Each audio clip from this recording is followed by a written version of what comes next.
하나님의 말씀 요한계시록 13장 1절부터 18절까지 같이 읽겠습니다. 시작. 내가 보니 바다에서 한 짐승이 나오는데 뿔이 열이요 머리가 일곱이라. 그 뿔에는 열 왕관이 있고 그 머리들에는 신성 모독하는 이름들이 있더라. 내가 본 짐승은 표범과 비슷하고 그 발은 곰의 발 같고 그 입은 사자의 입 같은데 용이 자기의 능력과 보좌와 큰 권세를 그에게 주었더라. 그의 머리 하나가 상하여 죽게 된 것 같더니 그 죽게 되었던 상처가 나음에 온 땅이 놀랍게 여겨 짐승을 따르고 용이 짐승에게 권세를 주므로 용에게 경배하며 짐승에게 경배하여 이르되 누가 이 짐승과 같으냐 누가 등이 이와 더불어 싸우리요 하더라. 또 짐승이 과장되고 신성 모독을 말하는 입을 받고 또 42달 동안 일할 권세를 받으니라. 짐승이 입을 벌려 하나님을 향하여 비방하되 그의 이름과 그의 장막 곧 하늘에 사는 자들을 비방하더라. 또 권세를 받아 성도들과 싸워 이기게 되고 각 족속과 백성과 방언과 나라를 다스리는 권세를 받으니 죽임을 당한 어린 양의 생명책에 창세 이후로 이름이 기록되지 못하고 이 땅에 사는 자들은 다 그 짐승에게 경배하리라. 누구든지 귀가 있거든 들을지어다.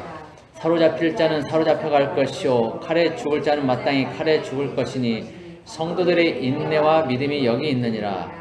내가 보매 또 다른 짐승이 땅에서 올라오니 어린 양같이 두 뿔이 있고 용처럼 말을 하더라. 그가 먼저 나온 짐승의 모든 권세를 그 앞에서 행하고 땅과 땅에 사는 자들을 처음 짐승에게 경배하게 하니 곧 죽게 되었던 상처가 나은 자니라. 큰 이적을 행하되 심지어 사람들 앞에서 불이 하늘로부터 땅에 내려오게 하고 짐승 앞에서 받은 바 이적을 행함으로 땅에 거하는 자들을 미혹하며 땅에 거하는 자들에게 이르기를 칼에 상하였다가 살아난 짐승을 위하여 우상을 만들라 하더라. 그가 권세를 받아 그 짐승의 우상에게 생기를 주어 그 짐승의 우상으로 말하게 하고 또 짐승의 우상에게 경배하지 아니하는 자는 몇이든지 다 죽이게 하더라. 그가 모든 자 곧 작은 자나 큰 자나 부자나 가난한 자나 자유인이나 종들에게 그 오른손에나 이마에 표를 받게 하고 누구든지 이 표를 가진 자 외에는 매매를 못하게 하니 이 표는 곧 짐승의 이름이나 그 이름의 수라. 지혜가 여기 있으니 총명한 자는 그 짐승의 수를 세어보라. 그것은 사람의 수니 그의 수는 666이니라. 아멘. 네, 오늘 요한계시록 13장을 보는데 제목 하나님의 어린 양의 생명책에 기록된 이름 외에는, 이 제목으로 보겠습니다. 어린 양의 생명책에 기록된 이름 외에는. 오늘 보면은 이제 짐승이 나옵니다. 짐승이 나오는데 1절에 보면 바다에서 한 짐승이 나옵니다. 그런데 뿔이 열이고 머리가 일곱이라고 합니다. 그리고 그 뿔에는 열 왕관이 있고 그 머리들에는 신성 모독하는 이름들이 있다라고 되어 있습니다. 앞에서 또 용 얘기하면서 용이 머리 일곱이고 뿔이 열이고 이런 얘기를 했었죠. 실제적으로 이런 것들은 이제 이루어질 수가 없죠. 한 몸에서 몸이 하나인데 머리가 막 일곱이고 뿔이 열이고 이런 일들은 불가능하죠. 이거는 비유입니다. 비유인데 지난 시간에 얘기한 것처럼 이거는 이제 어떤 나라들의 연합 또는 단체들의 그런 연합들을 얘기하는 겁니다. 특별히 이제 오늘 13장에 보면은 바다, 그리고 나중에 이제 1절에 보면은 바다가 나오고 11절에 땅이 나옵니다. 여기 나오는 바다와 땅은 실제 바다와 땅을 말한다기보다는 이 세상 만국을 얘기한다고 보면 됩니다. 그래서 세상 만국을 통해서 적그리스도 또는 거짓 선지자가 나타나게 된다는 것을 보여주고 있죠. 하늘이 아닌 그 사단의 통치 아래 있는 땅과 바다에서 적그리스도와 거짓 선지자가 나오게 되는 겁니다. 바다에서 나오는 짐승은 1절에 나오는 것은 적그리스도를 의미합니다. 적그리스도. 2절에 보면 용이 짐승에게 자기의 능력과 보좌와 큰 권세를 주었다라고 얘기를 하고 있어요. 그리고 사람들은 용에게 경배하고 또 짐승에게 경배를 한다라고 되어 있습니다. 이것은 이 진정한 경배를 받으실 예수 그리스도를 흉내내는 것입니다. 짐승은 적그리스도를 의미하는데 이 적그리스도 역시 경배받기를 좋아하는 겁니다. 사단처럼, 용처럼 경배받기를 좋아하죠. 그래서 사람들로 하여금 자기에게 경배하게 만드는 겁니다. 여기 나오는 뿔이 열이고 머리가 일곱이라고 나오는 것은 우리가 전 시간에 봤던 12장에 나오는 그런 얘기들과 비슷한 표현입니다. 그런데 12장에서는 이 머리가 먼저 나왔고 그 다음에 뿔이 나왔었습니다. 그런데 오늘은 뿔이 먼저 나오고 나중에 이제 머리가 나오죠. 그리고 그 뿔에 왕관이 있다라고 얘기를 하고 있습니다. 지난 시간에 얘기할 때 이 일곱 머리는 여자가 앉은 일곱 산이고 일곱 왕이라고 그렇게 했었습니다. 이거는 제가 하는 얘기가 아니고 요한계시록 17장에 나오는 그런 해석입니다. 요한계시록에 해석을 해주고 있는데 그것이 그렇게 나와 있어요. 일곱 머리는 일곱 왕이다. 일곱 산이고 그리고 열 뿔은 또 10명의 왕이다 라고 얘기를 하는데 이들은 나라를 얻지 못했지만 짐승과 더불어서 한동안 권세를 받았다. 왕과 같은 권세를 받았다라고 얘기했었어요. 그러니까 일곱 나라, 일곱 머리에 해당되는 것은 실제적인 왕권, 나라를 가지고 왕권을 행사하는 그런 왕이 되는 것이고 열 뿔은 왕과 같은 권세는 있는데 나라는 없는 거예요. 어떤 큰 단체, 이를테면 UN 같은 그런 단체가 되겠죠. 힘이 있는 그런 열 뿔이 거기에 해당이 되는 거예요. 그들이 이제 권세를 가지는 거죠. 그래서 지금은 여기에서는 오늘 본문에서는 뿔이 강조되고 그 뿔에 왕관이 있다는 것은 이 실제적으로 어떤 나라보다는 단체, 왕과 같은 단체, 그 권세를 가진 단체에 힘이 있다. 그리고 그 단체들 규합해서 이 적그리스도 사단이 자신의 일들을 해 나간다는 것을 보여주는 겁니다. 자, 그리고 2절에 보면 내가 본 짐승은 표범과 비슷하고 그 발은 곰의 발 같고 그 입은 사자의 입 같은데 용이 자기 능력과 보좌와 큰 권세를 그에게 주었더라. 이렇게 얘기하고 있어요. 이 전체적인 모습은 표범입니다. 표범. 그리고 발은 곰이고 입은 사자의 입입니다. 근데 이 짐승들을 보면 전부 다 맹수들이죠. 힘이 있는 사나운 맹수들입니다. 이것은 적그리스도의 그 권세가 막강함을 얘기해 주는 거예요. 그러니까 나라들이 규합돼서 일을 하는데 힘있고 큰 나라들이 규합될 거라는 거죠. 특별히 표범은 독일을 상징합니다. 표범은 독일을 상징하고 곰은 러시아죠. 그리고 사자는 다 아는 것처럼 영국을 상징합니다. 그래서 독일이 아마 주가 되고 러시아와 영국이 힘을 실어줘서 적그리스도를 지지하는 그런 형태가 될 것으로 봅니다. 아마 그 외에도 이제 다른 나라들이 또 연합하는 나라들이 있겠지만 이 세 나라가 아마 중점적으로 적그리스도의 일들을 해 나갈 것 같아요. 자, 그리고 3절에 보면 그의 머리 하나가 상하여 죽게 된 것 같더니 그 죽게 되었던 상처가 나음에 온 땅이 놀랍게 여겨 짐승을 따른다라고 되어 있어요. 이것은 예수님이 십자가에 죽으시고 부활하신 그 사건을 흉내내는 겁니다.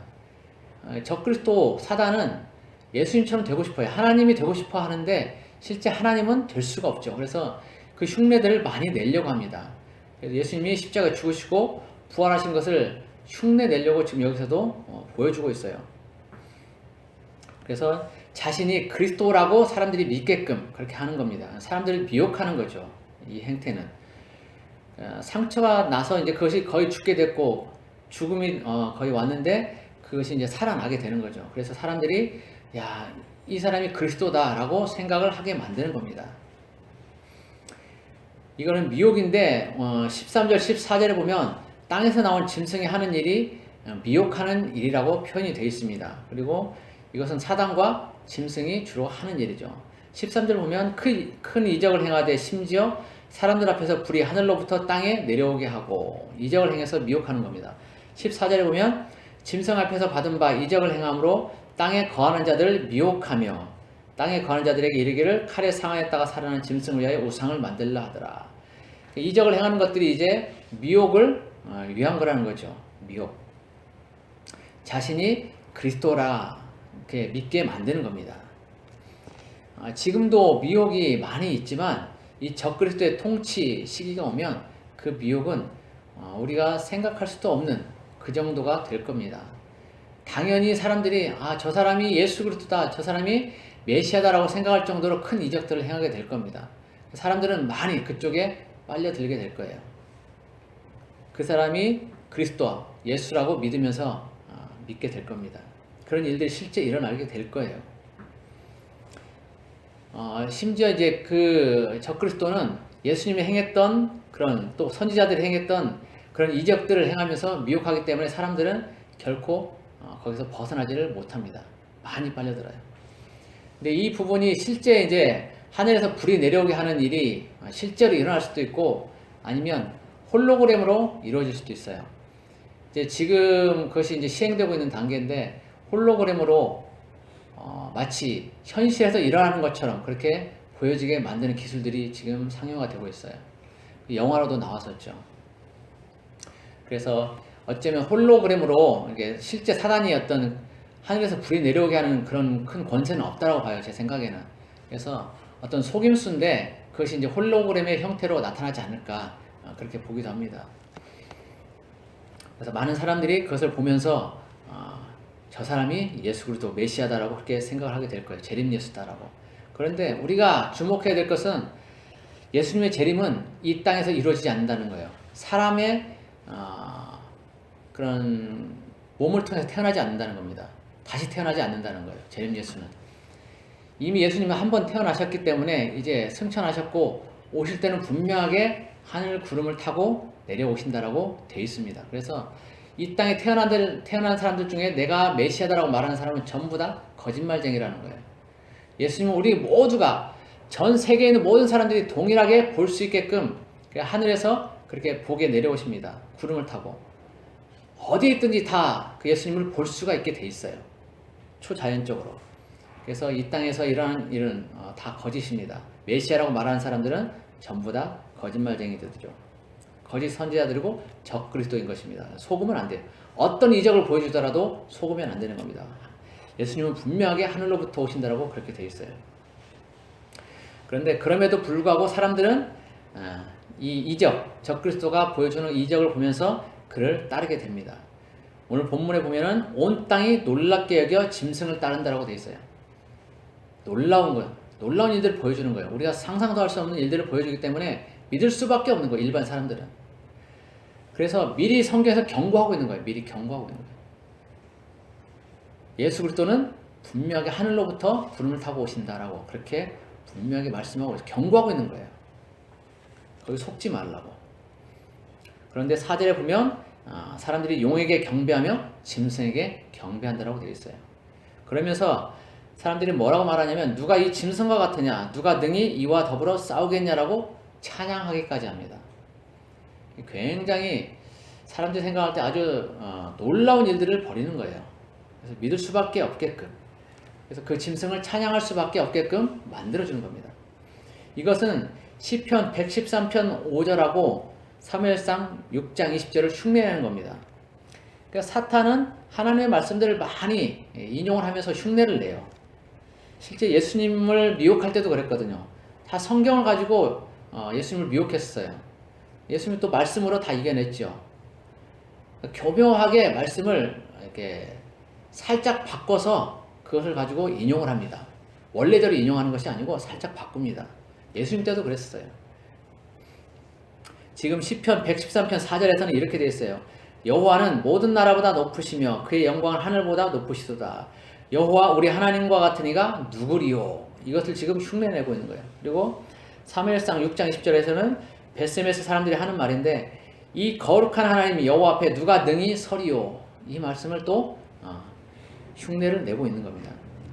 그래서 이 말씀들을 통해서 빗대어서 사단이 적그리스도가 찬양을 받는 것이죠. 자, 그런데 이 찬양받기 좋아하는 이 짐승 적그리스도가 하는 일들이 있습니다. 5절 보면, 자, 5절 보세요. 또 짐승이 과장되고 신성모독을 말하는 입을 받고 또 42달 동안 일할 권세를 받으니라. 짐승이 입을 벌려 하나님을 향하여 비방하되, 비방하는 일들을 하죠. 그의 이름과 그의 장막 곧 하늘에 사는 자들을 비방하더라. 또 권세를 받아 성도들과 싸워 이기게 되고 각 족속과 백성과 방언과 나라를 다스리는 권세를 받으니 죽임을 당한 어린 양의 생명책에 창세 이후로 이름이 기록되지 못하고 이 땅에 사는 자들은 다 그 짐승에게 경배하리라. 자, 짐승이 하는 일들은 과장되고 신성모독을 말한다고 그랬어요. 신성모독을 말하는 입을 갖는다. 그러니까 자신이 하나님이라고 말을 하게 된다는 거예요. 그리고 자기가 하나님을 말하면서 경배하게 만든다는 겁니다. 그리고 그 입으로 입을 벌려서 하나님을 비방하는 말들을 한다는 겁니다. 그리고 또 권세를 받아서 성도들과 싸워 이기게 되는 그런 일도 하게 되고, 또 족속과 백성과 방언과 나라를 다스리는 권세까지도 받게 된다는 겁니다. 그리고 이 생명체에 이름이 기록되지 못한 사람들이 전부 다 그 짐승에게 경배하는 그런 일들이 일어나게 된다는 거예요. 후 3년 반 동안 하나님의 이름과 하늘에 사는 자들, 그리고 이 성도들을 비방하게 된다는 겁니다. 3년 반 동안에 굉장한 환란, 아주 큰 환란이 있을 것인데, 이 짐승이 이 기간 동안에 자기의 권세를 휘두르면서 하나님을 비방하고, 그래서 하나님을 믿지 못하게, 예수 그리스도를 믿지 못하게 그렇게 방해 공작들을 아주 극심하게 할 겁니다. 그러면서 권세를 받아서 심지어 성도들과 싸워서 이기기까지 하는 겁니다. 이것은 모든 나라를, 사단이 이제 적그리스도를 통해서 모든 나라를 다스리는 권세를 이제 받게 된다는 거예요. 그리고 본격적으로 사람들이 짐승과 그 적그리스도에게 경배하도록 그렇게 만드는 겁니다. 아주 강제적으로 이루어질 거예요, 이런 일들이. 그래서 예수 그리스도를 믿는 사람들 가운데 많은 사람들이 이제 힘들고 어려운 시절을 보내게 될 거예요. 그리고 생명책에 기록되지 못하고 이 땅에 사는 그런 사람들은 다 그 짐승에게 경배하게 될 겁니다. 생명책에 그러면 기록된 사람은, 생명책에 이름이 기록된 사람은 짐승에게 경배하지 않게 된다는 거죠.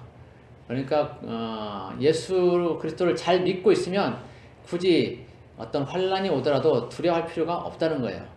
생명책에 우리의 이름이 기록되어 있으면 우리는 짐승에게 경배하지 않고 어떻게든 지나갈 수가 있게 되는 거예요.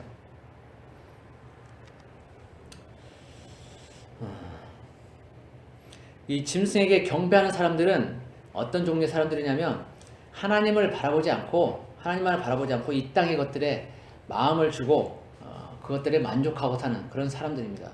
그런 사람들은 이 세상의 것들이 아주 만족스럽기 때문에 하나님이 굳이 필요치 않아요. 그래서 짐승이 원하는 그런 대로 다 행합니다. 짐승에게 경배하고 짐승을 찬양하고 그렇습니다. 요한일서 2장 15절 16절을 보면 이 세상에 있는 것들 사랑하지 말라고 되어 있습니다. 그런데 이들은 세상을 더 많이 사랑하는 거죠. 하나님을 사랑하지 않는 겁니다. 이 사람들은 교회 다녀도 예외가 없어요. 세상 사람들은 물론이고 교회 다니는 사람들 중에서도 하나님을 온전히 사랑하지 못한 사람들, 하나님께 온전히 자신의 것을 드리지 못한 사람들은 짐승에게 경배를 하게 되는 시절이 오게 된다는 겁니다.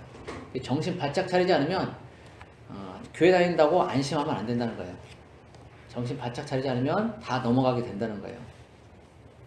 그래서 지금부터 우리는 철저히 준비해야 될 필요성이 있어요. 예수님 오실 때가 그렇게 많이 남아있지 않기 때문에 정신 바짝 차리고 살아야 됩니다. 그러면서 이제 경고의 말을 합니다. 9절에 보면 누구든지 귀가 있거든 들을지어다. 자, 이제 짐승에게 다 경배를 하게 되는데, 생명책 이름이 기록되지 못하면 다 경배하게 되는데 경고를 하죠. 귀가 있으면 들으라는 거예요. 어떤 말을? 10절 내용을 보겠습니다. 10절. 사로잡힐 자는 사로잡혀 갈 것이요 칼에 죽을 자는 마땅히 칼에 죽을 것이니 성도들의 인내와 믿음이 여기 있느니라. 자, 다 귀 있는 사람은 다 들으라는 거예요. 다 들으라. 그런데 어떤 내용이냐면, 사로잡혀 갈 자는 사로잡혀 가게 되고 칼에 죽을 자는 죽게 된다는 거예요. 그러면서 성도들의 인내와 믿음이 여기 있다. 이것은 짐승에게 강제로 경배하게 하는데, 신실한 믿음의 성도들은 그 경배를 거부하고 그로 인해서 사로잡혀 가거나 칼에 죽임을 당하게 된다는 겁니다. 그러면서 그것으로 인해서 믿음, 인내를 보여줄 수 있다는 거예요. 15절에 보면 그가 권세를 받아 그 짐승의 우상에게 생기를 주어 그 짐승의 우상으로 말하게 하고 또 짐승의 우상에게 경배하지 아니하는 자는 몇이든지 다 죽이게 하더라. 일반 이제 세상 사람들 중에서도 짐승에게 경배하지 않는 사람들이 있을 거예요. 그런 사람들도 물론 죽게 되고, 특별히 예수 그리스도를 믿는 믿음 때문에 이제 이 경배하면 안 된다는 걸 알기 때문에 그 믿음을 지키려고 짐승에게 경배하지 않는, 우상에게 경배하지 않는 그런 성도들이 있게 됩니다. 그러면 그 사람들은 다 죽임을 당하게 된다는 겁니다. 그런데 그런 일들이 믿음이고 인내라는 거예요. 그런 것들을 두려워하거나 무서워하지 말고 기꺼이 감내하라는 겁니다. 성도의 믿음이 인내가 거기에 있다. 칼에 죽든지 사로잡혀가든지 두려워하지 마라. 하나님이 함께 하시니까 그런 것들을 염려하지 마라 라고 하는 겁니다. 그것이 인내다. 그것이 믿음이다. 그런데 후 3년 반이 시작되면 과연 이 환난 기간, 그 환난을 얼마나 잘 견뎌낼까? 얼마나 믿음을 지키고 사람들이 주님께 헌신할 수 있을까라는 것을 생각해 보면 많은 사람들이 아마 배도할 겁니다. 배도할 거예요. 그런데 이 후 3년 반이 전체 3년 반이 다 지나가진 않을 거예요. 아마 전 3년 반이 지나고 후 3년 반이 시작될 즈음에 환란들이 시작되면서 많은 성도들이 이제 죽게 되고 휴가가 일어나게 될 거예요. 그리고 그 이후에 이제 후 3년 반이 온전히 진행되면서 믿지 않는 사람들에 대한 대대적인 심판이 있게 될 겁니다. 그런데 초반 이 환란이 시작될 때 많은 사람들이 죽게 되고 그럴 텐데 그때 이제 과연 내 목숨을 건지기 위해서 예수 그리스도를 부인하느냐 배도하느냐 이런 문제들이 이제 대두되게 되고 거기에 많은 사람들이 성도들이 또 배도하는 일들이 벌어지게 될 겁니다. 우린 장담할 수 없어요. 왜냐하면 저도 지금 입장에서는 얼마든지 그런 것들을 감내하고 순교할 수 있다라고 그렇게 장담을 하지만 그러나 그 상황에 닥쳐보면 실제 달라질 수 있는 거예요. 그래서 미리 준비를 하는 거예요. 마음의 준비를. 예수님과 3년 반 동안에 동고동락하며 지냈던 예수님의 제자들은 예수님이 잡혀갈 때 단 한 명도 그 자리에 남아있지 않았어요. 단 한 명도. 심지어 예수님과 함께 죽을지언정 부인하지 않겠다고 했던 그 12명의 제자들도 단 한 명도 남지 않았어요. 베드로조차도, 수제자인 베드로도. 지금 베드로가 천국에서 들으면 좀 귀가 가려울 수도 있어요. 제가 종종 인용하기 때문에. 그런데 베드로가 표본이에요. 그리고 성도들, 그 제자들이 표본이라니까요. 그들도 예수님과 함께 모든 걸 보면서 예수님이 하신 이적, 심지어 사람을 살리는 이적까지 다 봤는데도 예수님을 부인하고 도망갔단 말이죠. 예수님 붙잡혀갈 때. 그러면 우리는 과연 장담할 수 있겠냐 이거죠. 그래서 후 3년 반의 환란이 시작되면 우리는 어떤 시련을 당할지도 몰라요. 어떤 환란 가운데 놓일지도 몰라요. 그런데 그것이 길지는 않을 거라는 거예요. 그래서 그 기간들을 잘 참고 견디고 인내하라는 겁니다. 심지어 죽음의 위기가 오더라도 그것들을 잘 인내하라는 거예요. 부인하지 말고, 예수님 부인하지 말고. 기껏해야 길어봤자 3년 반이에요. 물론 그것이 다 가지는 않겠지만. 그 기간 부인하고 영원한 그 생명을 지옥에서 보내야 되느냐, 아니면 그 기간 예수님의 이름 부인하지 않고 영원한 천국에서 보내느냐, 이런 갈림길이 있는 거예요. 그런 것들을 잘 선택을 해야 됩니다. 어느 것이 옳은 것인지, 어느 것이 더 우리에게 유익한 것인지 잘 보라는 거죠. 그리고 어떤 것이 하나님을 위한 것인지 잘 보고 선택을 하라는 겁니다. 그래서 나중에 환란이 닥치더라도 믿음 잘 지켜내기를 바라는 겁니다. 자, 그리고 이제 11절에 보면 땅에서 올라오는 또 다른 짐승이 있습니다. 앞에서 1절에서는 바다에서 올라오는 짐승이 있었는데 이제 그런 적그리스도라고 했었죠. 이제 11절에서 땅에서 올라오는 또 다른 짐승인데 이것은 거짓 선지자를 말합니다. 거짓 선지자. 나중에 보면은 이 적그리스도와 거짓 선지자가 이제 다 사로잡혀서 불못에 들어가게 됩니다. 그럴 때 이제 거기에 나오는 거짓 선지자가 지금 여기 11절에 나오는 또 다른 짐승을 얘기하는 겁니다. 근데 이 또 다른 짐승을 보면 어린 양같이 두 뿔이 있고 용처럼 말을 한다라고 되어 있어요. 어린 양 같다는 것은 겉으로 보기에는 양처럼 순전하다는 거예요. 그리고 겸손하게 보이는 거예요. 그런데 용처럼 말을 한다는 것은 용이 하는 것처럼 하나님을 비방하는 말을 한다는 겁니다. 하나님을 비방하는 말. 앞에서 볼 때는 사람들이 볼 때는 참 순하고 겸손하고 우리가 우러러 볼 만한 존경할 만한 그런 사람인 것처럼 보이는데 그 사람이 하는 일들이 실제로 뒤에서는 하나님을 비방하는 일들, 그런 정책들을 쏟아낸다는 거죠. 그것이 이제 거짓 선지자의 일이라는 거예요. 그리고 두 뿔을 가졌다고 그러는데, 두 뿔이 있다고 그러는데 이 두 뿔은 권세를 의미합니다. 권세. 12절에 먼저 나온 짐승의 모든 권세를 행하고 먼저 나온 짐승에게 경배하게 한다 그랬어요. 이 권세를 행하는 겁니다. 그리고 이 짐승이 첫 번째 짐승인 적그리스도의 우상을 만들게 합니다. 그리고 그 우상에게 생기를 주어서 그 우상이 또 말하게 만듭니다. 그러면서 그 우상에게 경배하지 아니하는 자는 다 죽이도록 하죠. 이것은 이 적그리스도의 우상을 만든다는 것은 적그리스도를 신격화시키기 위한 겁니다.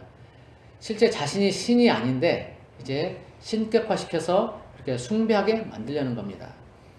그래서 적그리스도의 우상을 만들어서 그 우상에게 경배하는 것은 사단에게 경배하는 그런 일들을 하는 겁니다. 하나님 외에 다른 것을 섬기고 경배하는 것은 곧 사단을 경배하는 것입니다. 본래 우상은 말을 못하죠. 막 사람의 손으로 만들어 놓은 것들, 조각들, 상들, 신상들 이런 것들은 말을 못하죠. 그런데 여기에서는 이제 우상으로 하여금 말을 하게 만든다는 거예요. 실질적으로 불가능하죠. 불가능해요. 석상이나 나무나 돌 이런 거 깎아놓은 것들이 이제 말을 하게 된다는 건데 이게 어떻게 말을 하게 될까라는 걸 생각해 보면 그 우상이라는 것이 사람의 손으로 만들어지긴 하는데 그런 석상 같은 그런 상은 아니라는 거예요. 그러면 이것은 사람이 만든 인공지능 로봇일 가능성이 있습니다. 그 2018년도인가 그 소피아 로봇 소피아가 우리나라에도 왔었죠. 그러면서 그 소피아가 하는 얘기들이 있었어요. 사람들에 대해서 적대감을 가지고 있었어요. 그 로봇이. 그리고 사람들 전부 다 잡아서 이렇게 애완견 취급을 하겠다는 그런 얘기들을 했었습니다. 그런 것들 보면은 이 우상이 말하는 것은 로봇, 인공지능 로봇이 될 가능성이 많아요. 그래서 그걸 통해서 이 땅을 통치하고 다스리는 그런 일들이 벌어질 가능성이 있습니다. 그러면서 이제 이 짐승이 모든 사람들의 오른손이나 이마에 표를 받게 합니다. 그리고 이 표를 가진 자 외에는 매매를 못하게 합니다. 짐승이 우상에게 이제 경배하게 하고 또 경배한 자들에게만 표를 주는데 그 표를 가져야만 매매를 할 수 있게 됩니다. 그런데 이 표는 매매의 자격 조건이 됩니다. 자격 조건. 그러니까 표 자체에 반드시 매매의 기능이 있어야 되는 것은 아닌 것입니다. 베리칩 같은 경우는 그 베리칩이 우리 몸 안에 이식이 되면 그것으로 인해서 그것이 이제 매매 직접적인 기능을 할 수 있게 돼 있어요. RFID 기능을 통해서. 지금도 RFID 기능을 통해서 많은 곳에 쓰이고 있죠. 뭐 우리 마트 같은 데 가서 결제할 때도 전부 다 RFID 기능을 사용하거든요. 그런 것처럼 그냥 이제 손에 심기만 하면 그것이 자동으로 결제가 되게끔 굳이 계산대 앞에 서 있지 않아도 되는 그런 이제 편리함을 주게 될 겁니다. 그런데 그런 어떤 그 자체가 표 자체가 매매의 기능을 가지는 것이 아니더라도 매매를 할 수 있는 그런 자격 조건을 주는 것이면 충분하다는 거예요. 그래서 이게 베리칩이 될 가능성도 있고 아니면 지금 나오고 있는 하이드로젤 같은 것이 될 수 있어요. 백신을 맞게 되면 거기에 대해서 백신을 맞았다는 표를 오른손이나 이마에 주게 될 거라는 거죠. 그리고 그런 사람들만 매매가 가능하도록 하게 될 거라는 거예요. 지금 전염병이 무한폐렴, 지금 뭐 코로나19라고 얘기하지만 이것이 굉장히 창궐한 이유. 예전에는 사스나 아니면 메르스, 스페인 독감 같은 경우도 굉장히 이보다 더 심했어요. 스페인 독감은 사실. 그런데 전체적인 국가 차원에서 이렇게 통제를 하는 일들은 없었어요. 한 번도. 그런데 이 일들이 지금 이루어지고 있어요. 그보다 심각한 전염병이 아닌데도 불구하고 전 세계적으로 국가 통제를 하고 있단 말이죠. 이것은 전 세계적으로 전체주의 국가로 가기 위한 그리고 이제 적그리스도의 표를 받게 하기 위한 그런 사전 작업을 지금 하고 있는 걸로 보면 됩니다. 그래서 머지않아서 백신을 가지고 아마 장난질하게 될 거예요. 백신을 맞으면 표를 주겠다. 그리고 그걸 통해서만 매매를 할 수가 있다라고 그렇게 아마 얘기하는 것들이 나오게 될 겁니다. 그러면서 그 표를 받지 않으면 매매를 못하게 되니까 많은 사람들이 어쩔 수 없이 표를 받게 될 거예요.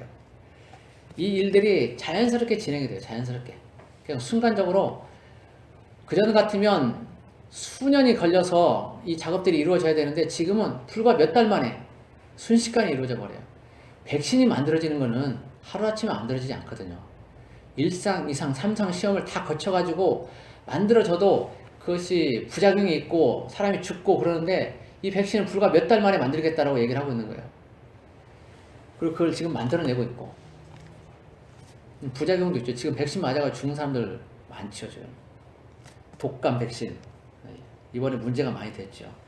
그런데 그걸 단기간에 몇 달 만에 만들어내는 이 코로나 백신은 말도 할 수 없는 거예요. 많은 사람들이 죽게 될 겁니다. 그렇지만 그걸 안 받으면 매매를 할 수 없으니까 아마 다 받게 될 겁니다. 그리고 안 받으면 이제 거기에 대한 대가를 받게 되겠죠. 그래서 다 죽임을 당하게 될 겁니다. 그게 이제 전체적인 국가 시스템으로 가기 때문에 가능해져요. 중국처럼 그런 통제하에 있기 때문에 모든 것들이 가능하게 됩니다. 그게 이제 민주주의 국가든 아니든 간에 다 이루어진다는 거예요. 그런데 이제 오른손이나 이마에 표를 받게 된다는 건데 이것이 이제 비단 베리칩이 아니라 하이드로젤 같은 또는 다른 어떤 형태의 그런 것일 가능성도 충분히 있다는 거예요. 다만 그 표가 오른손이나 이마에 주어지게 될까라는 겁니다. 그래서 받지 말라는 거죠. 그리고 이 표는 보면은 곧 짐승의 이름, 적그리스도의 이름이라는 거죠. 그리고 또 그 이름의 수라고 얘기를 하고 있고 그것은 사람의 수라고 말하고 있어요. 사람의 수. 짐승의 이름, 그 이름의 수인데 이것은 사람의 수다. 그리고 그 사람의 수는 666이다라고 얘기를 하고 있어요. 그리고 그 짐승의 수를 세어보라라고 말하고 있습니다. 여기서는 짐승이 이제 사람이라는 걸 알려주는 거예요. 적그리스도가 머리 7 달린 그런 괴물이 아니라 실제 사람이라는 거예요. 사람. 많은 나라들 가운데 나오는 통치자의 개념으로 나오는 그런 적그리스도 사람이라는 겁니다. 근데 그 사람이 숫자를 가지고 있다는 거예요. 숫자. 히브리어나 헬라어는 각 알파벳마다 고유한 숫자를 가지고 있습니다. 그래서 그 이름의 수의 합이 그 사람의 이름의 결과물로 나타나요. 내 이름은 홍길동이라고 하면 그 홍길동이라는 이름 안에 숫자들이 다 들어가 있는 거예요. 그래서 이름이 그 숫자를 다 가지고 있게 됩니다. 모든 사람들의 이름 속에는. 그런데 이 적그리스도도 이름을 가지게 되는데 그 이름의 알파벳들을 조합해 보면 그 숫자의 합이 666이 된다는 거예요. 그것이 그 사람의 수라는 겁니다. 그래서 그 666이라는 그 수를 가지는 이름을 가진 사람이 적그리스도가 된다는 거죠. 그리고 그 666이 표의 역할을 하게 된다는 겁니다. 어떤 사람은 이 표를 받아도 된다. 이 표는 아무것도 아니다. 그냥 하나의 그냥 표일 뿐이다. 그리고 구원과는 상관이 없다. 받아도 된다. 라고 말하는 사람이 있어요. 심지어 목사 가운데서도. 자, 성경에서는 분명하게 이 표를 받으면 구원에서 취소된다라고 되어 있어요. 구원과 멀어진다. 그런데 그 표를 받아도 상관이 없다라고 말하는 사람도 있어요. 요한계시록 14장 9절 10절을 보면 누구든지 짐승과 그의 우상에게 경배하고 이마에나 손에 표를 받으면 그도 하나님의 진노의 포도주를 마시리니 이렇게 되어 있어요. 그리고 불과 유황으로 고난을 받으리니. 이 말은 표를 받은 사람은 오른손이나 이마에 표를 받은 사람은 지옥에 가게 된다는 겁니다. 구원 취소된다는 거예요. 그래서 앞에서 보면 생명책에 이름이 기록된 사람 외에는 짐승에게 경배하고 표를 받게 된다는 거예요.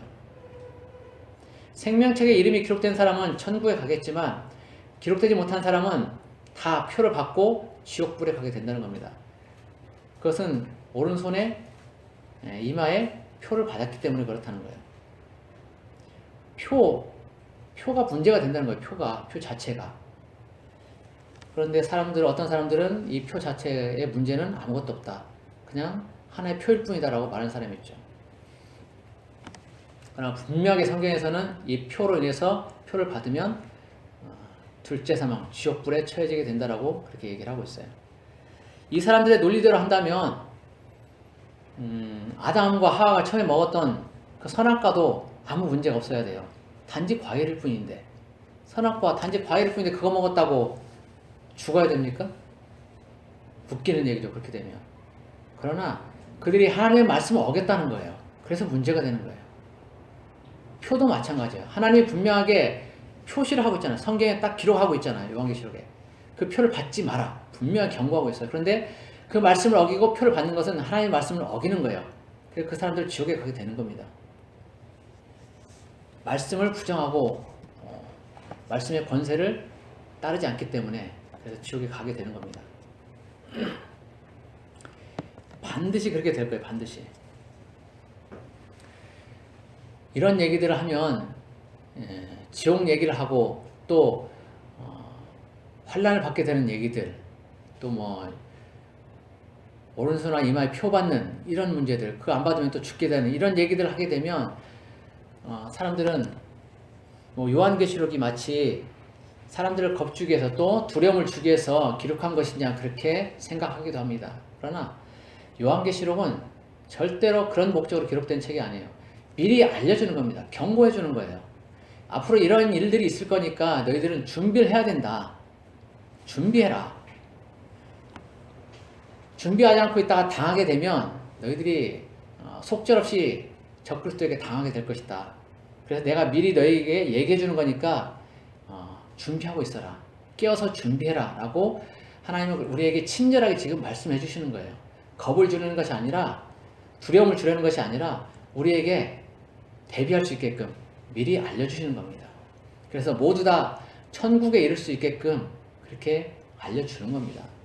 친절하고 자상하신 하나님의 배려인 거예요. 근데 그것들을 사람들은 악용해서 두려움 속에 빠지게 만들죠. 요한계시록은 절대 그런 책이 아니에요. 두려움의 책이 아니고 우리에게 소망을 주는 희망의 책인 겁니다. 이 책이 기록될 당시 사정 얘기했었죠. 로마의 압제하에 있을 때라고. 힘들고 고통당할 때 소망을 주는 거예요. 내가 너희들 데리러 간다. 힘들고 어렵지만 조금 참아라. 이렇게 말하고 있는 것이 요한계시록이라는 거죠. 소망을 주는 책이라는 거예요. 소망. 희망을 주는 책. 준비하라고 알려주는 책이라는 거예요. 그래서 미리미리 우리가 다 준비할 수 있게끔 하나님이 하셨으니까, 기록해 놓으셨으니까 우리는 이제 이 책대로 소망을 가지고 살아가면 됩니다. 준비하고 있으면 돼요. 하나님의 백성들을 구원하고 그들에게 또 소망을 주기 위한 그런 책이기 때문에 우리는 이 하나님의 뜻을 바로 알아서 마지막 때 인내함으로 짐승의 표를 받지 않고 믿음을 잘 지켜내야 합니다. 그래서 그렇게 우리 모두가 되기를 예수 그리스도의 이름으로 축복합니다. 기도하겠습니다. 고마우신 하나님 아버지 감사합니다. 오늘 또 요한계시록 말씀을 통해서 우리에게 소망의 말씀을 주시는 줄 압니다. 우리가 미리 깨어서 준비할 수 있도록 준비시켜 주시는 것을 압니다. 하나님, 결코 이 말씀들을 통해서 우리가 두려움을 갖지 않게 해주십시오. 우리가 이 말씀들을 통해서 준비하고 미리 대비하여서 주님 오실 때 다 들림받도록 그렇게 되기를 원합니다. 하나님, 우리 각자가 준비되기를 원합니다. 아직까지 준비하지 않았다면 이제부터라도 주님을 향해서 뜨거운 열정을 가지고 주님을 많이 사랑하기를 원합니다. 그래서 주님이 주신 그 말씀대로 살아가며 마지막 때 미혹이 있더라도 흔들리지 않고 어떤 환란이 있더라도 예수의 이름 부인하지 않고 믿음 꿋꿋하게 잘 지켜나갈 수 있는 우리 모두가 되기를 원합니다. 하나님, 우리의 마음을 붙잡아 주십시오. 우리의 영혼을, 우리 육체를 붙잡아 주십시오. 악한 일들에 쓰이지 않게 하시고 오직 선하게 하나님의 일들만을 말하고 생각하고 행할 수 있도록 도와주십시오. 주님을 뜨겁게 사랑하는 우리 모두가 되도록 도와주십시오. 오늘 또 함께 하신 주님을 찬양합니다. 예수 그리스도의 이름으로 기도드립니다. 아멘.